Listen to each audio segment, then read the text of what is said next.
Food to me, goes so way back since I was really little. I remember my parents and my grandparents saying like before I even had teeth, I would be eating like kalbi. And it's just like one of those things. I think I just really love eating, and I think that kind of translates into cooking, and then translates into being a chef and all of that. But really, who inspired me the most is definitely my grandmother. I grew up in South Jersey in a really, really small neighborhood. No Koreans, barely any Koreans.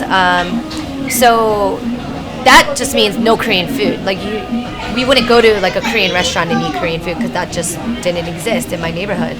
So we would take maybe monthly trips to Philadelphia so my grandma can purchase like Asian ingredients and etc. And then we would bring it back home, and she would make everything from scratch. We even had like a huge garden in the back, and she grew all of her own Korean vegetables and all that. And that's sort of the thing that I grew up with. So for me, that was so normal to eat like that at home, to make everything from scratch, to cook for our community. The very, very few Koreans that we had, our family would be the ones that cooked for everyone. And so, sharing, kimchi, sharing side dishes, sharing all these things that my grandma would make with, our community, our fellow Koreans. That was like a very big part of, sort of like my life growing up.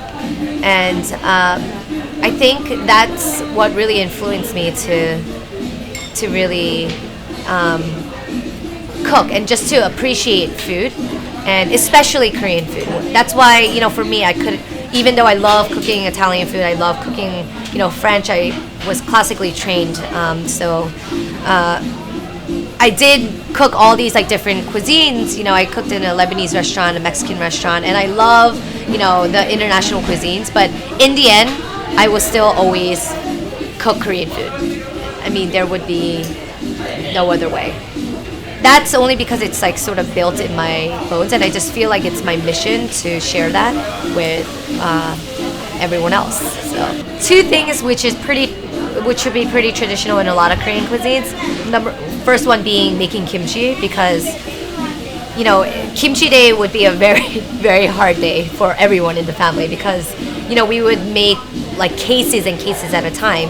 So we would make kimchi for the entire year when Napa cabbage is in season.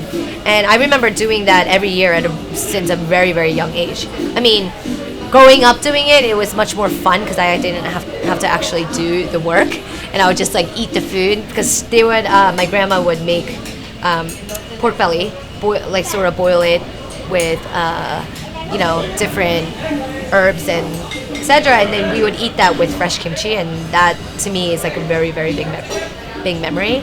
Also, every New Year's we would always make dumplings, and we would make thousands of dumplings. Like the entire family would get together, and we would make dumplings, and that probably explains why my dumpling making skills are really good. You can test me later if you want.